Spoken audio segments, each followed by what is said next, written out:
Textile industry को भी किस तरह से वैश्विक पटल पर एक नई पहचान मिले, नया कीर्तिमान स्थापित हो, इसके लिए काफ़ी महत्वपूर्ण है कि तमाम बारीकियों को प्रधानमंत्री नरेंद्र मोदी यहाँ पर समझते हुए नजर आ रहे हैं। ये तस्वीरें आपके सामने हैं भारत मंडपम में। इस पूरी प्रदर्शनी का यहाँ पर रखा गया है। ये पूरा कार्यक्रम है जहाँ पर प्रधानमंत्री नरेंद्र मोदी खुद उपस्थित हैं और यहाँ पर शिरकत कर रहे हैं। तस्वीरें आपके सामने हैं, आप देख सकते हैं।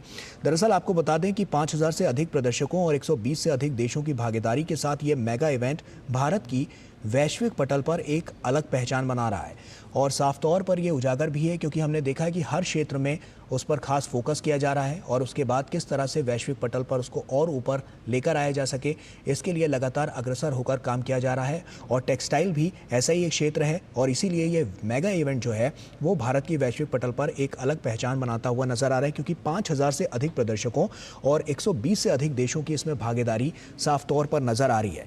कच्चे माल से लेकर उच्च स्तरीय फैशन तक भारत टेक्स 2025 भारत के कपड़ा उद्योग का एक भव्य और विशाल प्रदर्शन है। व्यवसाय के साथ ही यहाँ केंद्रीय फोकस स्थिरता पर है।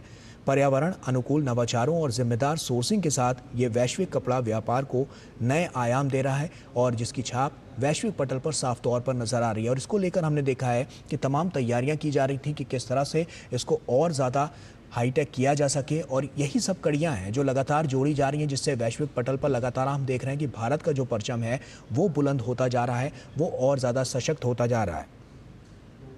अजीत हमारे साथ, हमारे सहयोगी जुड़ चुके हैं। अजीत, प्रधानमंत्री नरेंद्र मोदी यहाँ पर पहुंच चुके हैं, साफ तौर पर वो जायजा लेते हुए नजर आ रहे हैं। क्या हलचल और नजर आ रही है और क्या बड़ी बातें निकलकर सामने आई हैं?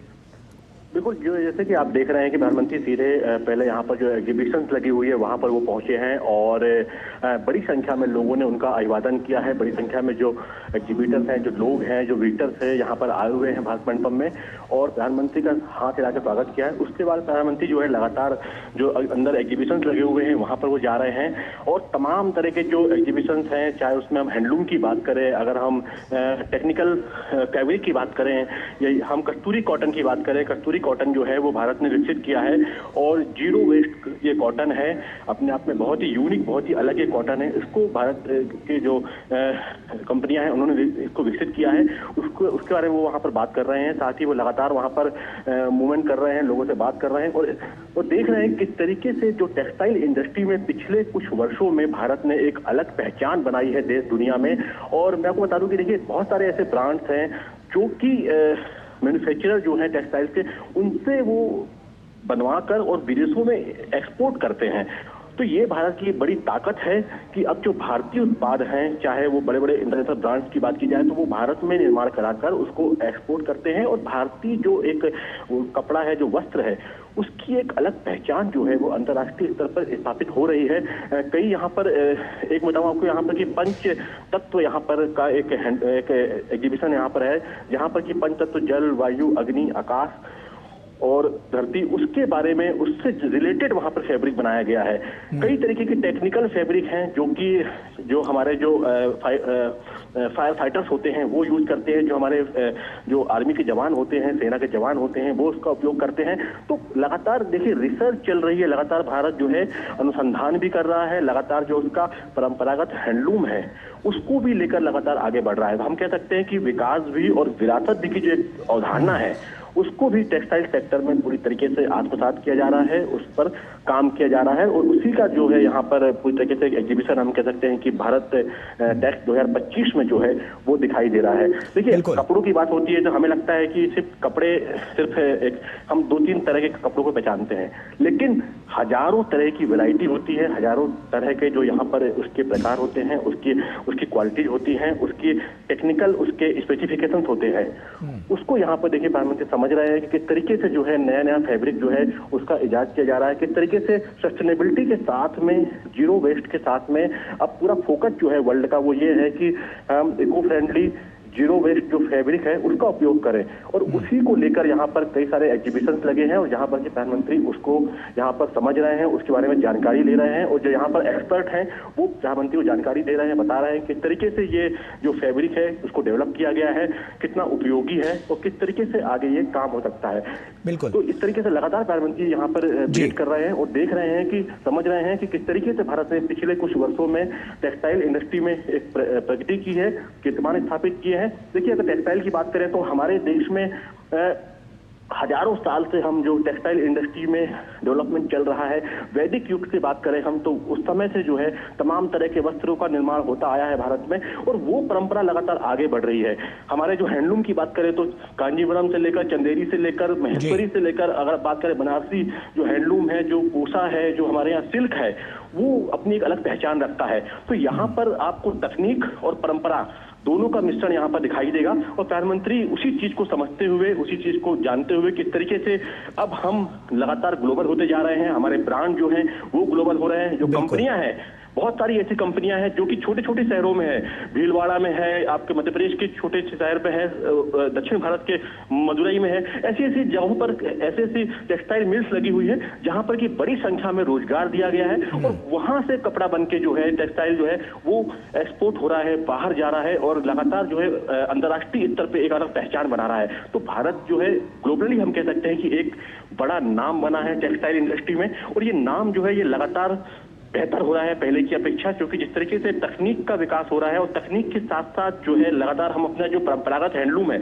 उसको भी हम लगातार प्रमोट कर रहे हैं। तो ये दोनों चीजें जो है एक साथ चल रही है, और इसी का जो है प्रधानमंत्री यहाँ पर जो है वो जायजा ले रहे हैं, यहाँ पर वहाँ पर प्रदर्शनी में इसको दिखाया गया है। लेकिन कई यहाँ पर जब हमने भी देखा यहाँ पर कि जब हम गए यहाँ पर तो कई ऐसे सारे टेक्सटाइल जो है कंपनियां हैं जो कि अंतर्राष्ट्रीय ब्रांड के लिए काम करती हैं, लेकिन वो हमको पता नहीं है, और वो लगातार जो है वो चल रहा है। जी बिल्कुल अजीत, साफ तौर पर टेक्सटाइल को लेकर जब हम देखते हैं तो तमाम स्टार्टअप्स भी इसमें देखने को मिले हैं, और खादी को लेकर जो हम कह रहे हैं कि उसका जो वैश्विक परचम हम लगातार देख रहे हैं कि उसका लहराया जा रहा है और वो बढ़ता हुआ नजर आ रहा है। किस तरह का रोड मैप आने वाले समय के लिए रखा गया है, क्योंकि स्टार्टअप इकोसिस्टम तो इसमें है ही है, टेक्सटाइल के क्षेत्र में भी हम देख रहे हैं तो भारत कितना और ज्यादा मजबूत होता हुआ नजर आ रहा है, क्या कुछ नया आपकी बार देखने को मिला है अजीत? देखिए, हम अगर नए की बात करें तो इस बार कई ऐसे स्टार्टअप यहाँ पर दिखाई दिए हैं जिन्होंने कि अपने स्तर पे नवाचार किए हैं, और कई स्टार्टअप हैं यहाँ पर जो कि लगातार टेक्सटाइल में जो टेक्निकल टेक्सटाइल की हम बात करते हैं, जो कि हम कह सकते हैं कि सामरिक दृष्टि से बहुत महत्वपूर्ण होता है, उसको लेकर लगातार रिसर्च की जा रही है, उसको लेकर लगातार सस्टेनेबिलिटी के साथ में किस तरीके से टेक्निकल जो टेक्सटाइल है उसको डेवलप किया जाए, उस पर लगातार फोकस किया जा रहा है। कई सारे स्टार्टअप जिन्होंने कि एक नवाचार किया है, नए तरह का फैब्रिक जो है वो डेवलप किया है, और कोशिश की गई है कि इको फ्रेंडली हो, सस्टेनेबिलिटी के साथ उसको डेवलप किया जाए, और किसी भी तरीके का कोई भी उसमें ऐसी चीजें ना हो जो कि पर्यावरण के अनुकूल ना हो। और इसी तरीके का यहाँ पर पूरा जो है ये देखिए, अगर हम इंडस्ट्री की बात करें तो बहुत बड़ी इंडस्ट्री है, टॉप 5 में अभी जो है भारत जो है टेक्सटाइल इंडस्ट्री में वर्ल्ड में एक अपना मुकाम रखता है, और कोशिश है कि इसको नंबर 1 नंबर 2 की पोजीशन में लाया जाए, और इसी के लिए लगातार कोशिश है कि पूरी एक चेन जो है, मैन्युफैक्चरिंग चेन जो है, आप देखिए कपास के होने से लेकर उसका कपड़ा बनने तक एक बहुत लंबी प्रोसेस होती है, चाहे हम उसके रेयॉन की बात करें, चाहे फैब्रिक की बात करें, फिर उसके बाद धागे बनते हैं, फिर उसका कॉटन से फिर वो मिल पे कपड़ा बनता है, और फिर वो जाकर रेडीमेड गारमेंट्स में तब्दील होता है। तो एक लंबी प्रोसेस होती है, उस पूरी चेन सिस्टम को मजबूत करना, उस पूरी चेन सिस्टम में जो गैप्स हैं उनको फिल करना, उस पूरी चेन सिस्टम को सस्टेनेबिलिटी के साथ में जोड़ना, और लगातार कोशिश करना कि एक जो पूरा एक ये पूरा सिस्टम है वो एक साथ होके काम करे, जिससे कि बहुत ज्यादा समस्या ना आए, ना इंडस्ट्री को आए, ना उसमें काम करने वाले लोगों को आए। और लगातार जिस तरीके से देखिए ग्लोबली हम देखें तो एक भारत में जो टेक्सटाइल इंडस्ट्री का जो मैन्युफैक्चरिंग है, जो कपास होता है, जो अगर हम कॉटन की बात करें, अगर हम रेशम की बात करें, तो अपने आप में एक बड़ा यहाँ पे हब है, लेकिन उसकी जो पूरी चेन है, पूरी जो चेन सिस्टम है, उसको जब तक मजबूत नहीं करेंगे तब तक ग्लोबली हम एक बहुत बड़े स्तर पे नहीं जा सकते। तो कोशिश है कि जो सप्लाई गैप्स हैं उनको भरना है, और उसके साथ में इससे जुड़े जो लोग हैं उनको भी एम्पावर करना है। नई तकनीकें अब आ गई हैं, मिल्स में नए नए प्रयोग हो रहे हैं, नए नए रंगों का प्रयोग हो रहा है, नई नई मशीनों का प्रयोग हो रहा है, और नई तकनीकों के माध्यम से कोशिश ये है कि अब जो पूरा ये इंडस्ट्री है इसको ग्लोबली जो है उसको अब भारत को एक्सपोजर मिले, ग्लोबली जो है भारत जो है इसमें अपना एक मुकाम हासिल करे। अभी भी यहाँ पर 5000 यहाँ पर 100 से ज्यादा एक्सिबिटर यहाँ पर आए हैं, 120 देशों के प्रतिनिधि यहाँ पर आए हैं, और हजारों की संख्या में। देखिए बड़ी बात यह है कि यहाँ पर सिर्फ बड़े इंडस्ट्रीज नहीं आए हैं, बड़ी मिलों के जो कपड़ा बनाने वाले बस नहीं आए हैं, यहाँ पर हथकरघा से लेकर, छोटे बुनकर से लेकर बड़ी बड़ी जो इंडस्ट्री है वो उसके भी जो लोग हैं वो यहाँ पर आए हैं। बड़े बड़े जो टेक्सटाइल इंजीनियर्स हैं, जो नई तकनीक लेके आ रहे हैं, वो यहाँ पर आए हैं। जो नवाचार करने वाले लोग हैं वो यहाँ पर आए हैं। तो हम कह सकते हैं कि पूरा एक इकोसिस्टम जो है उसको किस तरीके से डेवलप किया जाए जिससे कि भारत भविष्य में जो है टेक्सटाइल इंडस्ट्री में एक बड़ा मुकाम हासिल करे अंतर्राष्ट्रीय स्तर पर। और जिस तरीके से इसमें जो ट्रिलियन डॉलर्स की इकोनॉमिक्स है, बहुत बड़ा एक सेक्टर है, क्योंकि आप जानते हैं कि फैशन जो है लगातार बदलता रहता है और इसमें बहुत ज्यादा वैरायटीज, बहुत ज्यादा इसमें चीजें आती रहती हैं नई नई। तो उससे किस तरीके से अपग्रेड करें। यहाँ पर स्टूडेंट बहुत सारे आए हैं, निफ्ट के स्टूडेंट्स यहाँ पर आए हुए हैं जो कि लगातार नई नई चीजों को लेकर आए हैं। कि आपने तमाम लोगों से वहां पर बातचीत भी की थी। ऐसे में यहाँ पर इस तरह के जो इवेंट्स होते हैं या एग्जीबिशंस होते हैं उससे उनको कितनी मजबूती मिलती है, क्योंकि कहीं ना कहीं लोकल टू ग्लोबल का जो मंत्र प्रधानमंत्री नरेंद्र मोदी ने दिया है, ऐसे इवेंट्स जो हैं उसको सार्थक करते हुए नजर आते हैं और उनके लिए भी काफी मजबूती आती है, उनकी आय में भी और उनकी वृद्धि में भी। बिल्कुल, देखिए यहाँ पर जब हम आए हैं तो हम देख रहे हैं कि एक छोटा बुनकर भी यहाँ पर है और एक बड़ी बड़ी इंडस्ट्री जो है वो भी यहाँ पर आई हुई है। तो ये एक प्लेटफॉर्म होता है जहाँ पर कि एक बड़ा एक्सपोजर मिलता है। एक बुनकर से लेकर एक अंतर्राष्ट्रीय स्तर का जो एक बायर होता है उसको ये प्लेटफॉर्म मिलता है कि वो यहाँ पर आता है, यहाँ पर अपनी चीजों का B2B यहाँ पर मीटिंग्स हो रही है, यहाँ पर बिजनेस टू बिजनेस मीटिंग हो रही है, यहाँ पर लगातार यहाँ पर लाइव डेमोस्ट्रेशन दिया जा रहा है, लाइव यहाँ पर डेमो दे रहे हैं किस तरीके से फैब्रिक बन रहा है, किस तरीके से तमाम चीजें बन रही हैं। तो जब यहाँ पर एक बिजनेस पर अपॉर्चुनिटी भी जो है यहाँ पर एक बहुत ज्यादा महत्वपूर्ण होती है। और देखिए लगातार क्या है कि प्रधानमंत्री की कोशिश है कि हम हमारी जो हमारी धरोहर है, हम कह सकते हैं हमारा जो परंपरागत हैंडलूम है उसको हम ग्लोबली इस्टेब्लिश करें। उसका एक कह सकते हैं उसका जो इकोसिस्टम है वो इस तरीके से हो कि अंतर्राष्ट्रीय स्तर पर एक विशेष पहचान के रूप में स्थापित हो। जब यहाँ पर लोग आते हैं तो यहाँ पर एक बुनकर से लेकर एक बड़ा इंडस्ट्री तक यहाँ पर आया हुआ है। तो अपने आप में देखिए सबको एक अपॉर्चुनिटी मिलती है, बड़ी अपॉर्चुनिटी मिलती है कि आप जो है यहाँ पर आकर नई नई चीजों को देखते हैं, नई नई चीजों को सीखते हैं और नए एक बहुत बड़े स्तर पे आप वहाँ पर B2B मीटिंग्स में अपने नए कॉन्टेक्ट बनाते हैं, नई बिजनेस डील्स यहाँ पर होती हैं और कई संभावनाओं के अपार द्वार यहाँ पर खुल जाते हैं, क्योंकि 120 देशों से ज्यादा के प्रतिनिधि यहाँ पर आए हुए हैं। तो आप सोच सकते हैं कि लगभग पूरी दुनिया ही यहाँ पर आई हुई है। तो यहाँ पर इस तरीके से कोशिश है कि जहाँ पर कोई अगर छोटा ब्रांड भी है या छोटा कोई अगर हैंडलूम का भी कोई अगर उत्पाद लाता है और वो अगर किसी को पसंद आता है तो वो उसको बड़ा ऑर्डर दे सकता है। तो इस तरीके से यहाँ पर तो ये एक बड़ा एक मंच है जहाँ पर कि एक छोटा जो बुनकर है उससे लेकर एक बड़ा जो इंडस्ट्रीज है, जो बड़ी जो मिल्स का मालिक है, उसके लिए भी अपॉर्चुनिटी यहाँ पर है। और वही अपॉर्चुनिटी यहाँ पर दिखाई दे रही है कि भारत टेक्स जो है वो बिल्कुल अब ग्लोबली जो है अपने आप को लगातार मजबूत करता जा रहा है और दुनिया के सबसे बड़े जो टेक्स फेयर है, टेक्सटाइल फेयर है, उसमें से एक बनता जा रहा है। ऐसे में जो व्यापारिक दृष्टिकोण से हम इसको देखें तो कहीं ना कहीं इस बिजनेस फोरम पे भी इसको काफ़ी बड़े रूप में देखा जा सकता है, क्योंकि इससे साफ तौर पर आने वाले समय भी हम कह सकते हैं कि जो अर्थव्यवस्था है उसको तो गति मिलेगी, लेकिन साथ साथ जो लोग हैं उनको भी बहुत ज़्यादा बल मिलता हुआ नजर आएगा। क्या उसके लिए रोड मैप आगे के लिए रखा गया है? किस तरह से जो पूरा यहाँ पर जो पूरा इवेंट है वो आने वाले समय में और ज़्यादा मजबूती प्रदान करेगा? देखो देखिए, ये तो आप यहाँ पर एक बड़ा इवेंट देख रहे हैं, ग्लोबली देख रहे हैं, लेकिन मैं बताऊं आपको कि यहाँ पर जो लोग आए हुए हैं वो टेक्सटाइल सोसाइटी बनी हुई है। वो सोसाइटी जो है वो जाकर नीचे लेवल पे काम करती है। यहाँ पर कई ग्रुप ऐसे बने हुए हैं जो कि जो हैंडलूम है, जो कारीगर हैं उनको वो सपोर्ट करते हैं। इसके अलावा इंडस्ट्रीज को किस तरीके से सपोर्ट किया जाए उसके लिए भी पूरा एक गवर्नमेंट ने, पूरा टेक्सटाइल मिनिस्ट्री ने पूरा एक सिस्टम बनाया हुआ है कि इंडस्ट्रीज को किस तरीके से आगे बढ़ाया जाए, क्योंकि इसमें बहुत बड़े मात्रा में संख्या में रोजगार है। और टेक्सटाइल इंडस्ट्री जो है वो आज से नहीं है, वो हजारों साल से हम कह सकते हैं कि चाहे वो हैंडलूम के रूप में रही हो। पहले गाँव में कपड़े बनते थे और खुद बना हुआ कपड़ा जो है वो लोग पहनते थे। वो अब मशीनों में तब्दील हो गया है काफी हद तक, अब मशीनों से कपड़े बनते हैं, लेकिन इसमें रोजगार की संभावनाएं बहुत ज्यादा है और बहुत रिमोट एरिया में, छोटे शहरों में भी ये इंडस्ट्री जो है वो सर्वाइव कर जाती है। तो कोशिश ये है कि ऐसा रोड पर जाए कि छोटे शहरों या मिड लेवल जो सिटीज हैं वहां पर टेक्सटाइल का डेवलपमेंट जो है, इंडस्ट्री का डेवलपमेंट वहां पर सुनिश्चित किया जाए, स्थानीय लोगों को वहां रोजगार दिया जाए और स्किल डेवलपमेंट के माध्यम से उनको स्किल्ड करके, जबकि बहुत एक स्पेसिफिक ये फील्ड है और लगातार फैशन की दुनिया बदलती रहती है, तो नया नवाचार करते हुए स्किल्ड मैन पावर को उसमें लगाया जाए और जिससे कि वो रोजगार तो जनरेट हो ही, साथ ही इसका जो हम निर्यात की बात करते हैं फैब्रिक के, वो भी लगातार बढ़े और अभी भी लगातार देखिए भारत कम से कम 100 से ज्यादा देशों को टेक्सटाइल निर्यात करता है। और एक बड़ी बात है कि उसमें भारत का जो टेक्सटाइल है वो ऐसा कोई भी महाद्वीप नहीं है जहां पर नहीं जाता है दुनिया का।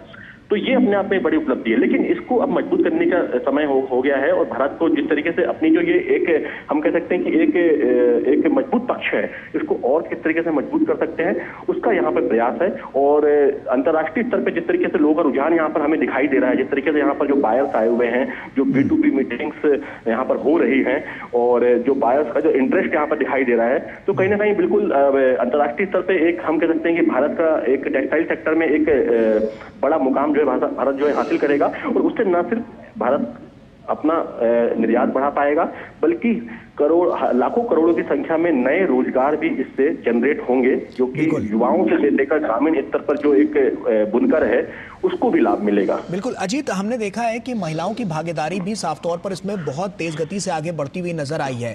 आपने भी तमाम महिलाओं से वहां पर बातचीत की होगी, किस तरह के रिएक्शंस निकलकर सामने आ रहे हैं? क्योंकि छोटे छोटे गांवों से, शहरों से, अलग अलग राज्यों से जब लोग इतने बड़े इवेंट में शामिल होते हैं और प्रधानमंत्री नरेंद्र मोदी के नेतृत्व में इसको और ज्यादा लोकल टू ग्लोबल किया जाता है, तो उनकी तरफ से किस तरह के रिएक्शंस आ रहे हैं? क्योंकि साफ तौर पर उनसे उनकी आय में तो बढ़ोतरी होगी, साथ ही साथ उनको मजबूती भी मिलेगी। तो महिला सशक्तिकरण के लिए एक बड़ी बानगी पेश करता हुआ ये इवेंट। अगर आपको याद हो तो हम सबके घर में एक सिलाई मशीन हुआ करती है और उसको महिला ही चलाती है। तो आप सोच सकते हैं कि महिलाओं का कितना बड़ा योगदान है अगर हम इसको बिल्कुल ग्रास रूट पे देखें तो। और कई परिवार ऐसे हैं जिनका की जो पूरा जीवन की जो अर्थव्यवस्था है वो टेक्सटाइल और इसके संबंधित कामों से ही चलती है। और अभी भी कई छोटे छोटे ग्रुप्स ऐसे हैं जो कि ये अगर हम स्वसहायता समूह ग्रुप्स की बात करें, अगर हम गाँव की बात करें तो वहां भी कई ऐसे ग्रुप्स हैं जो कि टेक्सटाइल में अपना योगदान देकर, चाहे वो सिलाई का काम हो चाहे दूसरे काम हो, करके वो अपने आप को आर्थिक रूप से मजबूत कर रही हैं, आगे बढ़ा रही हैं। तो यहाँ पर देखिए कई महिलाएं ऐसी आई हुई हैं जो कि कभी अपने शहर से, अपने गाँव से बाहर नहीं निकली हैं। बहुत अच्छी कारीगर हैं, वो बहुत अच्छा फैब्रिक बनाती हैं, बहुत अच्छा हैंडलूम का काम जानती हैं, लेकिन उन्हें अभी तक वो मंच नहीं मिला है जहां पर कि वो अपनी प्रतिभा को या अपने टैलेंट को दिखा पाए। तो कुछ महिलाएं ऐसी आई हैं, हमने बात करी, कोई महाराष्ट्र से है, कोई राजस्थान से है, कोई मध्य प्रदेश से है, कोई दक्षिण भारत से है, कोई नॉर्थ ईस्ट से है। हर तरफ भारत में विविधता बहुत ज्यादा है। हैंडलूम की बात करें, टेक्सटाइल की बात करें, अलग अलग हम सिर्फ कपड़े नहीं, उसमें होने वाली प्रिंटिंग, उसमें होने वाली डिजाइन, इतनी ज्यादा वैरायटी है। और उससे संबंधित काम जो है छोटे छोटे गांवों में, शहरों में लोग कर रहे हैं। तो ऐसे लोग यहाँ पर आए हुए हैं जो कभी भी दिल्ली नहीं आए, कभी भी मंच में नहीं आए, तो वो बहुत ज्यादा खुश हैं कि उनको एक अपॉर्चुनिटी मिली है अपने हुनर को, अपने परंपरागत टैलेंट को दिखाने की। देखिए कई हम देखते हैं कि जो टेक्सटाइल इंडस्ट्री में या हैंडलूम में हम देखते हैं कि पीढ़ी दर पीढ़ी ये चीज चलती जाती है। अगर आप बात करें तो कई पीढ़ियों दर पीढ़ी जो है ये कला जो है ये आगे बढ़ती जाती है। तो ऐसे भी लोग यहाँ पर आए हुए हैं। अभी अहमद अंसारी एक यहाँ पर है जो कि हरियाणा से आए हुए, उनसे हमारी बात हो रही थी, तो वो बता रहे थे कि किस तरीके से वो कई पीढ़ियों से इस पर काम कर रहे हैं, हैंडलूम में काम कर रहे हैं। उन्हें पहली बार अवसर मिला कि वो जाएं और इसको अंतर्राष्ट्रीय एक जो ये एक्सपो है वहां पर प्रेजेंट कर सकें। ऐसी कुछ महिलाएं हमें मिली महाराष्ट्र की, जो कि महाराष्ट्र का परंपरागत जो हैंडलूम है वो बनाती हैं। तो उन्होंने कहा कि हमें पहली बार ऐसा अवसर मिला कि हम किसी बड़े मंच पर जा पाए। यहाँ पर हमने देखा कि कितनी विशाल दुनिया है, जो काम हम करते हैं उसकी हम पहली बार इस चीज को जान पाए। और काफी लोग हमारे जो हमारा जो हुनर है, जो हमारा काम है, जो हमारा उत्पाद है, उसको लोग पसंद कर रहे हैं और उसको बहुत डिमांड, बहुत ऑर्डर भी मिल रहे हैं। तो देखिए ये एक मंच है जहां पर कि हम कह सकते हैं कि नीचे से लेकर ऊपर तक या मिड लेवल तक तमाम स्तर पर जो कपड़ा उद्योग है, टेक्सटाइल इंडस्ट्री है, हैंडलूम है, उसको एक बड़ा एक्सपोजर मिलता है, उससे काम करने वाले लोगों को बड़ा एक्सपोजर मिलता है। और लोग जो है यहाँ पर आकर बहुत कुछ सीखते भी हैं, बहुत कुछ जानते भी हैं। क्योंकि जब आप इतनी बड़े इवेंट में आते हो तो आप बहुत सारी चीजों से रूबरू होते हैं, बहुत सारे लोगों से आपसे मुलाकात होती है, तो आपको नई बिजनेस अपॉर्चुनिटी जो है वो समझ में आती है कि नई बिजनेस अपॉर्चुनिटी क्या और हो सकती है, किस तरीके से हम अपने व्यापार को और आगे बढ़ा सकते हैं, किस तरीके से नवाचार कर सकते हैं, किस तरीके से तकनीक का उपयोग कर सकते हैं और चीजों को बेहतर कर सकते हैं। तो इस तरीके से बड़ा एक मंच है और महिलाओं की बड़ी एक भागीदारी है। हमारे यहाँ टेक्सटाइल सेक्टर में, हैंडलूम सेक्टर में, और बड़ी संख्या में महिलाएं भी यहाँ पर आई हुई हैं देश भर से, और जो कि यहाँ पर आकर कहीं ना कहीं खुद को एक एम्पावर्ड महसूस कर रही हैं, खुद को काफी मजबूत महसूस कर रही है कि अब वो और ज्यादा बेहतर जो है वो कर पाएंगे। निश्चित तौर पर, क्योंकि यहाँ तमाम जो कपड़ा कंपनियां हैं वो यहाँ पर विश्व के अलग अलग देशों से आई हुई हैं, 120 से अधिक देश हैं जहाँ पर आई हुई है। निवेशकों के लिहाज से अगर हम बात करें तो अब की बार का क्या कोई टारगेट ऐसा सेट किया गया है कि क्या कितने, मतलब अगर हम देखें तो किस तरह से इस पे अब की बार निवेशक जो है वो निवेश करते हुए नजर आ सकते हैं? कोई इसका आंकड़ा सामने आया है, कोई टारगेट इसके लिए रखा गया है? देखिए, अगर टारगेट की बात करें तो अभी कल जब इसका समापन होगा तो जब तमाम जो विस्तार से चीजें निकल के सामने आएंगी, लेकिन जिस तरीके से 120 देशों से ज्यादा के जो प्रतिनिधि यहाँ पर आए हैं, वहाँ के जो डेलीगेट्स यहाँ पर आए हैं, व्यापारी यहाँ पर आए हुए हैं, तो निश्चित तौर पर ये आंकड़ा बहुत बड़ा रहने वाला है। और ये हम कह सकते हैं कि अभी तक जितने भी एक्सपो हुए हैं, ये दूसरा है, तो उसमें सबसे बेहतर आंकड़े जो है यहाँ पर निकल सामने आएंगे। दूसरा ये है कि कल शाम ये 17 तारीख तक ये चलेगा, उसके बाद ये आंकड़े जारी किए जाएंगे। लेकिन भारत की कोशिश है कि करीब 15 मिलियन के करीब जो है इसका जो एक्सपोर्ट का, हमने जब बात करी यहाँ पर जो फेडरेशन के अध्यक्ष है, तो उन्होंने कहा कि हमारी कोशिश है कि हम इसको दुगना करें, पहले की अपेक्षा इसको दुगना करें, और भारत जो है न सिर्फ प्रोडक्शन में बल्कि एक्सपोर्ट में जो है ज्यादा फोकस करे कि किस तरीके से एक्सपोर्ट करके इसको निर्यात करके यहाँ का जो फैब्रिक है, यहाँ का जो हैंडलूम है, यहाँ का जो टेक्सटाइल है, उसको निर्यात करके अंतर्राष्ट्रीय स्तर पे जो है एक बड़ा इकोसिस्टम डेवलप करे। और यहाँ के उससे यहाँ पर न सिर्फ रोजगार बढ़ेगा, बल्कि जब लगातार ये एक इकोसिस्टम बन जाएगा तो विदेशों में भी भारत के जो लोग हैं, जो कारीगर हैं, जो यहाँ के स्किल्ड मैन पावर हैं, उनको रोजगार के अवसर मिलेंगे। देखिए, ग्रेटर नोएडा में यहाँ पर तकनीक को लेकर यहाँ पर पूरा प्रदर्शन किया गया है। यहाँ पर जो पूरे जो फैब्रिक है इसका प्रदर्शन यहाँ किया गया है भारत मंडपम में, और ग्रेटर नोएडा में जो टेक्निक यानी कि मशीनों को लेकर, डाई को लेकर वहाँ पर प्रदर्शन किया गया है। किस तरीके से नई नई तकनीकें जो हैं वो सामने आ रही हैं। तो अब वो समय गया कि बहुत ज्यादा समय लगता है, अब आप कम समय में, कम खर्चे में बड़ा प्रोडक्शन कर सकते हैं। लेकिन फिर भी भारत का जो कॉटन है, भारत का जो फैब्रिक है, भारत का जो हैंडलूम है, उसकी मांग जो है वो बहुत ज्यादा बनी हुई है।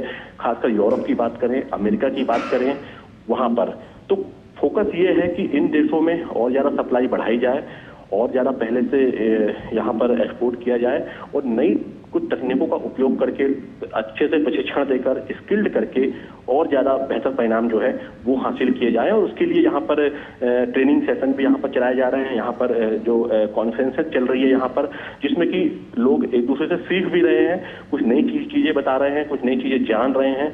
और ये एक बड़ा, हम कह सकते हैं कि ग्लोबली जो है एक अपने आप में एक बड़ा एक गेम चेंजर होगा। अगर इस सेक्टर में भारत जो है लगातार ऐसी ही बढ़त बनाए रखता है तो आने वाले कुछ वर्षों में हम बहुत कह सकते हैं कि बहुत बेहतर परिणाम जो है वो देख सकते हैं।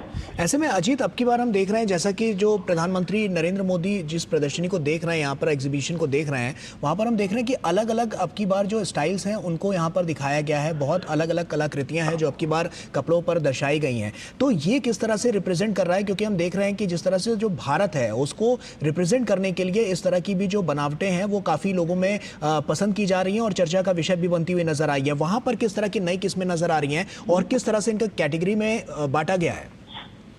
देखिए, यहाँ पर कैटेगरी जो है वो एक टेक्निकल फैब्रिक है, यहाँ पर एक, यहाँ पर कॉटन है, एक यहाँ पे नॉर्मल फैब्रिक है यहाँ पर, और कई यहाँ पे हैंडलूम की कई सारी वैरायटीज है यहाँ पर। लेकिन जो कॉटन है उसकी डिमांड बहुत ज्यादा है, क्योंकि आप देख सकते हैं कि जब पॉलिस्टर आया था तो उस समय पॉलिस्टर की डिमांड बहुत ज्यादा थी। लेकिन जिस तरीके से इको फ्रेंडली और कंफर्टेबल जो फैब्रिक है वो कॉटन माना जाता है। वो आपका जो सूती कपड़े होते हैं, जो फैब्रिक होता है वो माना जाता है। तो उसको लेकर काफी नवाचार यहाँ पर किए गए हैं। देखिए, अगर हम करें तो फैशन की राजधानी जो है वो पेरिस कही जाती है। वर्ल्ड की जो राजधानी है फैशन की वो पेरिस है। फ्रांस की राजधानी जो पेरिस, उसको माना जाता है कि वर्ल्ड की फैशन की राजधानी है।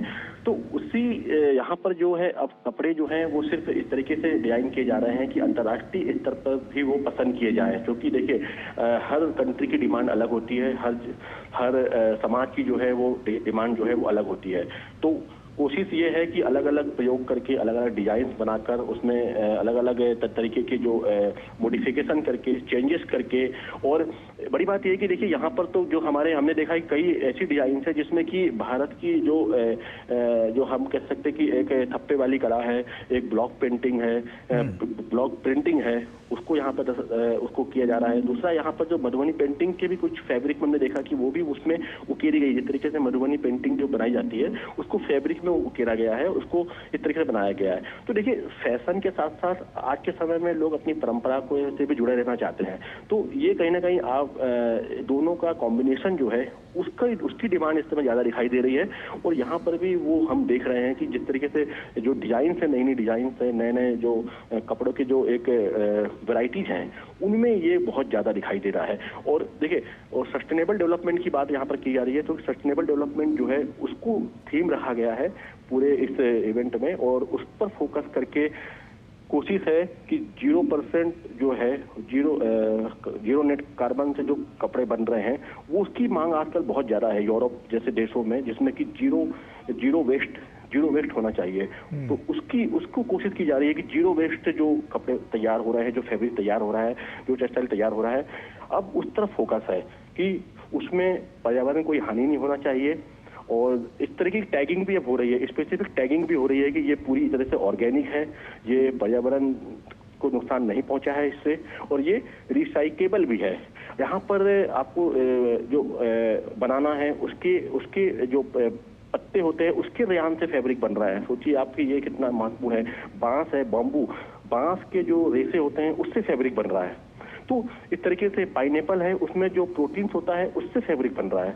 तो इस तरीके के नई नई चीजें निकल के सामने आ रही हैं कि फलों के जो फाइबर्स होते हैं और जो पेड़ों के फाइबर्स होते हैं उससे फैब्रिक बन रहा है। कई तरह की घास है उसके फाइबर से फैब्रिक बन रहा है। तो ये इको फ्रेंडली और पूरी तरीके से एनवायरमेंट फ्रेंडली फैब्रिक जो है उसकी मांग बहुत ज्यादा है, और ये बहुत ज्यादा दिखाई दे रहा है यहाँ पर कि, और इसकी टैगिंग के साथ जब ये बाहर मार्केट में जाते हैं तो इनकी बहुत ज्यादा डिमांड होती है, क्योंकि सस्टेनेबल डेवलपमेंट पर पूरा वर्ल्ड जो है वो फोकस कर रहा है, नेट जीरो पर फोकस कर रहा है और पर्यावरण संतुलन पे फोकस कर रहा है।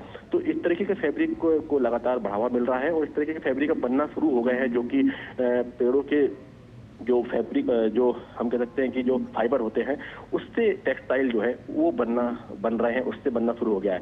हम पहले सिर्फ कपास को जानते थे कि कपास से जो है वो रेसे से कपास से धागे बनते थे, उसके बाद से पूरा वो बनता था। लेकिन अब जो है लगातार जो अलग अलग जो तरह के पेड़ हैं, अलग अलग के जो फल हैं, उसके रेसे से, उसके प्रोटीन से, उससे फाइबर बनाकर एक इको फ्रेंडली नेट जीरो वाले जो फैब्रिक है, टेक्सटाइल है, उसकी डिमांड जो है बढ़ रही है, और इस तरीके के नवाचार जो है वो लगातार होते जा रहे हैं। अजीत, ऐसे में ये जो क्रिएशंस हैं वो अपने आप में एक बड़ी वानगी तो पेश करते ही हैं, लेकिन किस तरह से चैलेंजेस भी सामने आते हैं, क्योंकि कुछ सोचना और उसके बाद उसको अंत तक पहुंचाना और उसके बाद लोगों तक उसको पहुंचाना, और उसको सबसे बड़ी बात है सेल आउट करना। तो ये अपने आप में जो ये पूरा प्रोसेस है वो कितना उनके लिए चैलेंजिंग रहता है, जो लोग यहाँ पर प्रदर्शकों में शामिल हैं? देखिए, अगर आपको पता हो कि जो बांग्लादेश हमारा पड़ोसी देश है वो रेडीमेड गारमेंट्स में उसका काफी होल्ड है, और वहाँ पर जो है काफी बड़ी संख्या में जो है कंपनियां बहुत सारी वहाँ पर अपना जो है प्रोडक्शन करवाती हैं, वहाँ पर कपड़ों का निर्माण कराती हैं। देखिए, क्योंकि वहाँ पर जो लेबर कम सस्ता है, वहाँ पर दूसरी अन्य चीजें वहाँ पर पॉजिटिव हैं उनके फेवर में। देखिए, इसमें बड़ी बात यह है कि स्किल्ड मैन पावर जो है वो बहुत जरूरी है, क्योंकि और लगातार जो है नई नई चीजों से आप अपडेट होते रहें, नई नई चीजों को आत्मसात करते रहें। दुनिया में क्या चल रहा है, फैशन के मामले में क्या चल रहा है, फैब्रिक के मामले में क्या चल रहा है, किस चीज की डिमांड है इस समय, और वो डिमांड कहाँ पर है, ये मालूम होना बहुत जरूरी है। और अब तकनीक के उपयोग से ये बहुत ही आसान हो गया है, बहुत ही सहज हो गया है कि अब वर्ल्ड वाइड जिस तरीके से ज्योग्राफिकली जो मार्केट है वो किस तरफ मूव कर रहा है। लेकिन देखिए, जब ये जो स्पेशल जो फैब्रिक होता है, जो मैंने बताया आपको कि इसमें जो पौधों से, फलों से, प्रोटीन से, आपके जो फाइबर से, बनाना फाइबर है या बम्बू फाइबर है, उससे जिस तरीके से फैब्रिक बन रहे हैं, ये अभी शुरुआती स्टेज में है।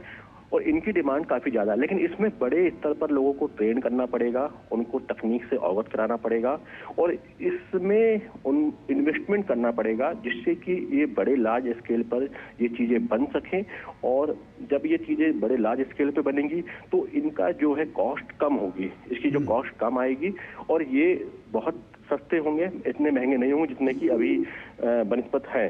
तो ये वर्ल्ड वाइड जब जाएंगे, बाहर जाएंगे, क्योंकि ये बाहर के देशों में काफ़ी ज़्यादा इनकी डिमांड है, तो ये कहीं ना कहीं एक प्रॉफिटेबल जो है ये बिजनेस होगा भारत के लिए। यहाँ पे जो इससे जुड़े हुए जो उद्योग हैं उनके लिए, इससे जुड़े जो लोग हैं, जो श्रमिक हैं, जो कारीगर हैं, उनके लिए बहुत बेहतर ये होगा कि वो इस सेक्टर में अपने आप को अपग्रेड कर सकें, अपने आप को आगे बढ़ा सकें और आर्थिक रूप से खुद मजबूत हो सके। साथ ही एक विश्व स्तरीय हम कह सकते हैं कि एक पकड़ जो है वो अपनी मजबूत कर सकें टेक्सटाइल सेक्टर में, फैब्रिक के सेक्टर में, हैंडलूम के सेक्टर में और तमाम इससे जुड़े जो दूसरे अन्य, चाहे हम डाई की बात करें, डाइंग की बात करें, जो कि कलर का भी एक बहुत बड़ा मार्केट है जो कि टेक्सटाइल से जुड़ा हुआ है, और डाइंग जो होती है वो भी, उसकी भी नई नई चीज़ें, नए नए उससे तकनीक उसमें आ रही है। तो उससे भी हम कह सकते हैं कि एक बड़ा एक परिवर्तन जो है वो देखने को मिल सकता है, बड़ा एक चेंज जो है वो देखने को मिल सकता है कि अगर हम, क्योंकि बहुत छोटे स्तर पे अभी ये काम हो रहा है, हमारे यहाँ पे जो इंडस्ट्रीज हैं वहाँ पे स्किल्ड मैन पावर अभी उतना नहीं है जितना होना चाहिए, नई नई तकनीक से वो अपग्रेडेड नहीं है, परंपरागत तरीके से काम ज़्यादा हो रहा है और ये एक काफ़ी हद तक असंगठित रूप से हो रहा है। तो उसको संगठित करके, ऑर्गेनाइज करके, स्किल्ड करके अगर उस पर काम किया जाएगा तो कहीं ना कहीं बड़ा बदलाव जो है वो हमें भविष्य में देखने को मिल सकता है। भारत जिस तरीके से टेक्सटाइल इंडस्ट्री में वर्ल्ड में लगातार आगे बढ़ रहा है, लगातार अपनी पकड़ जो है वो विश्व स्तरीय मजबूत कर रहा है, क्योंकि भारत की एक बहुत पॉजिटिव छवि है अंतर्राष्ट्रीय स्तर पर, न सिर्फ टेक्सटाइल के मामले में, दूसरे मामले में भी। तो ब्रांड इंडिया को किस तरीके से हम टेक्सटाइल सेक्टर से जोड़कर उसका फायदा हम अपने देश के जो श्रमिक हैं, जो कारीगर हैं, जो हैंडलूम के जो वर्कर हैं, उनको दे सकते हैं, इस पे पूरा फोकस करना होगा। और कहीं ना कहीं इसके लिए कुछ चैलेंजेस भी होंगे, लेकिन उनको पार पाना होगा। इसमें हमें ट्रेनिंग, इन्वेस्टमेंट और ट्रांसपोर्टेशन, ये सब चीज़ों पे बेहतर करना होगा। निश्चित तौर पर अजीत, ये गेम चेंजर तो साबित होगा ही, लेकिन इस तरह के जो इवेंट है वो टारगेट को अचीव करने के लिए कितने कारगर साबित होते हुए नजर आते हैं, जो इस तरह के बड़े यहाँ पर जो ऑर्गेनाइज्ड इवेंट होते हैं? देखिए, बिल्कुल टारगेट को बिल्कुल अचीव करते हैं। अभी कुछ दिन पहले हमने देखा कि इंडिया एनर्जी वीक का आयोजन किया गया यशोभूमि में, तो वहां पर भी पहले से जो टारगेट था उससे दोगुना अचीव किया गया। देखिए, हर चीज पहले से बेहतर ही हो रही है। तो यहाँ पर ये दूसरा ये पूरा ये एक्सपो है यहाँ पर टेक्सटाइल का, तो ये जो टारगेट है, कोशिश ये है कि कम से कम भारत जो है वो दुनिया के टॉप 3 जो टेक्सटाइल प्रोड्यूसिंग कंपनी और एक्सपोर्टर में शामिल हो जाए।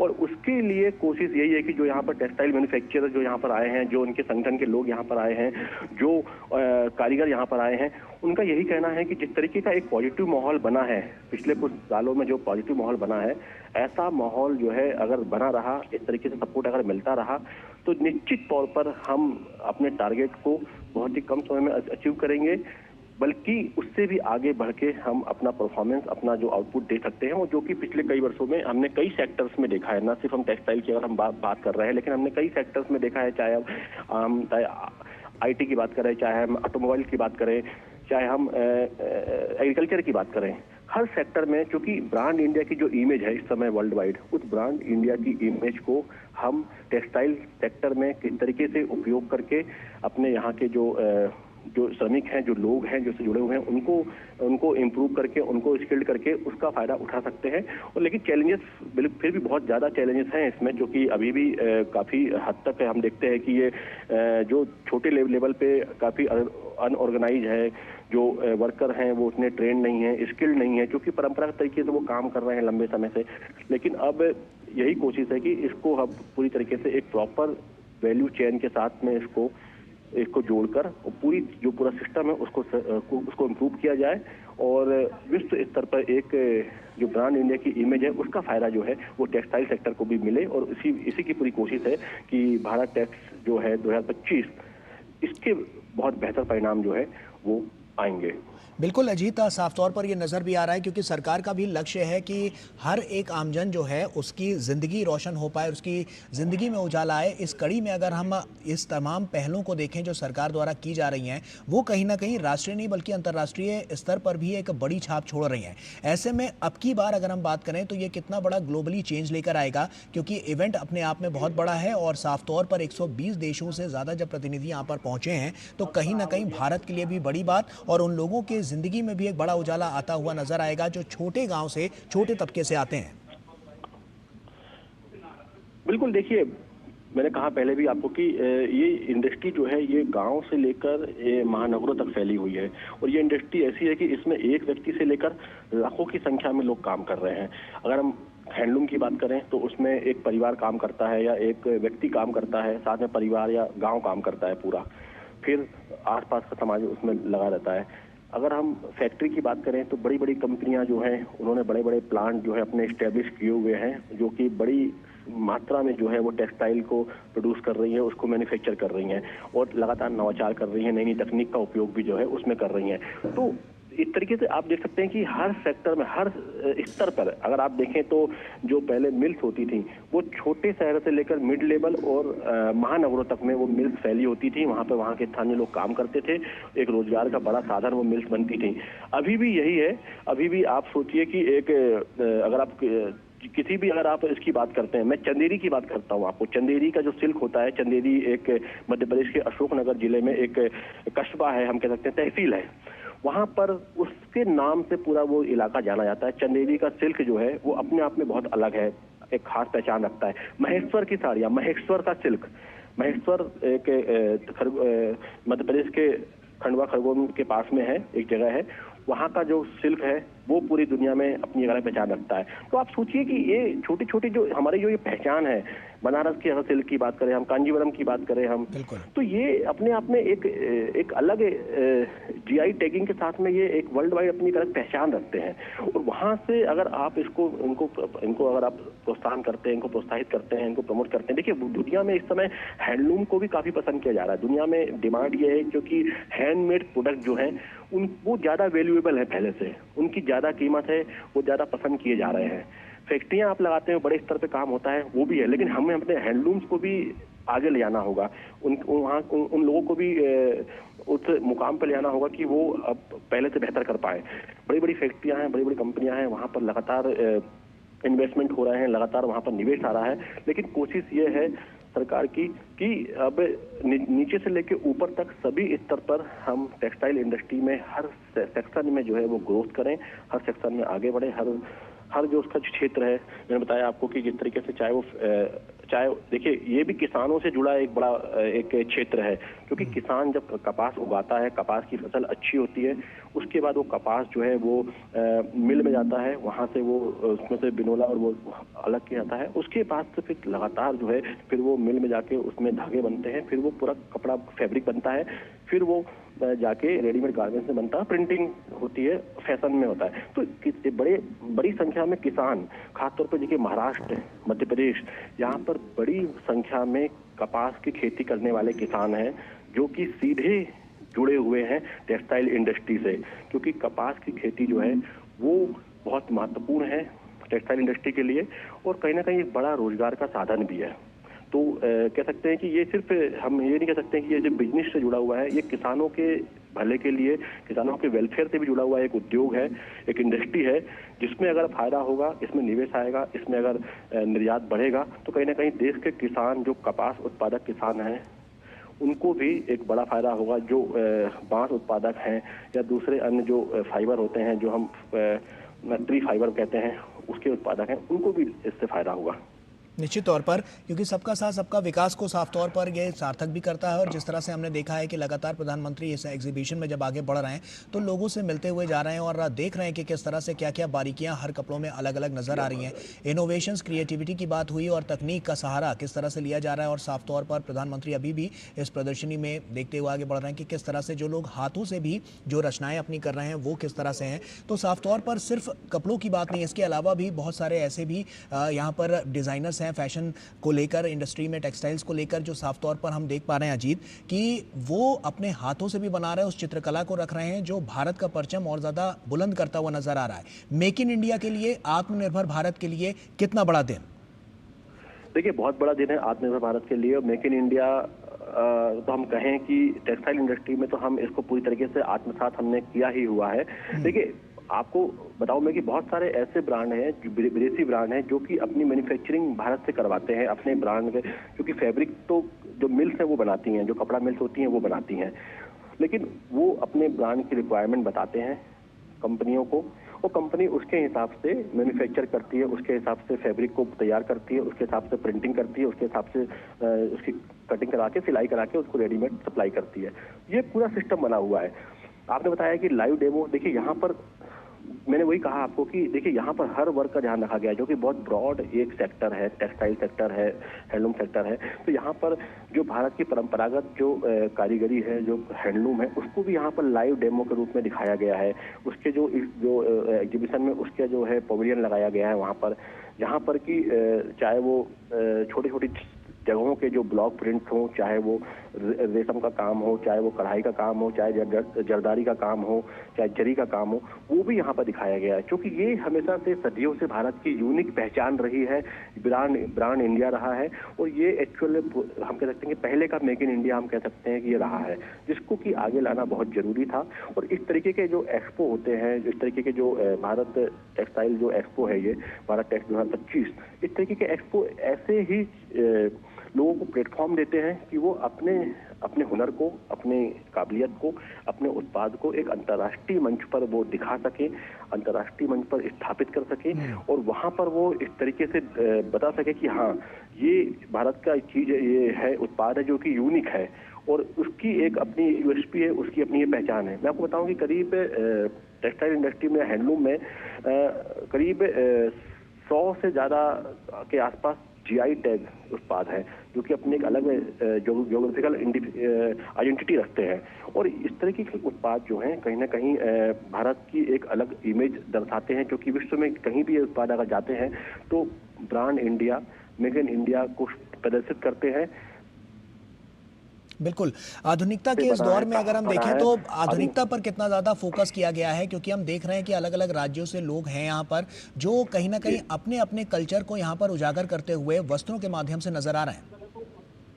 देखिए, अगर आप भारत में जाएं तो आपको हर राज्य का एक अलग परिधान दिखाई देगा, हर राज्य का एक आपको अलग एक विशेष टेक्सटाइल दिखाई देगा, विशेष वस्त्र आपको दिखाई देगा, वहाँ का एक अलग एक यूनिक आपको वहाँ का टेक्सटाइल दिखाई देगा। तो यहाँ पर लगभग सभी राज्यों के, छत्तीसगढ़, मध्य प्रदेश, महाराष्ट्र, तेलंगाना, आंध्र प्रदेश, जम्मू कश्मीर, हर पूरा भारत एक मिनी इंडिया यहाँ पर समाया हुआ है। और वहाँ पर उस इलाके का जो प्रसिद्ध जो टेक्सटाइल है, वहाँ का जो फैब्रिक है, वहाँ का जो हैंडलूम है, उसको यहाँ पर शोकेस किया गया है कि यहाँ पर जो विदेशी मेहमान जो यहाँ पर आए हैं, या यहाँ पर जो लोग आए हुए हैं, वो उसको देखें, उसको भी जानें, और उनको यहाँ पर बड़े बड़े ऑर्डर भी मिल रहे हैं। क्योंकि जब आप सामने से चीज़ों को देखते हो, उसको महसूस करते हो, और वहाँ पर उसको बनते हुए देख सकते हो आप। क्योंकि यहाँ पर देखा मैंने कि यहाँ जो ब्लॉक प्रिंटिंग होती है, जो कि लकड़ी में नक्काशी करके और परंपरागत ऑर्गेनिक कलर से उसको कपड़े में हाथों से ब्लॉक किया जाता है, तो उसका भी यहाँ पर पूरा प्रदर्शन जो है वो यहाँ पर दिखाई दे रहा है, यहाँ पर वो लगातार चल रहा है। और देखिए, ये छोटी छोटी चीजें आपको यहाँ पर एक दिखाई दे रही है, लेकिन ये बड़े मायने रखती है यहाँ पर, क्योंकि एक पूरे भारत की जितनी भी विविधताएं हैं टेक्सटाइल में या हैंडलूम में, उसको एक मंच देना, एक जगह पर उसको स्थापित करना, और वहाँ पर शोकेस करना, जहाँ पर कि दुनिया भर के लोग वहां पर पहुंच रहे हैं, वहां पर आ रहे हैं, तो अपने आप में बहुत ही एक अलग अनुभव होता है, बहुत ही यूनिक अनुभव होता है।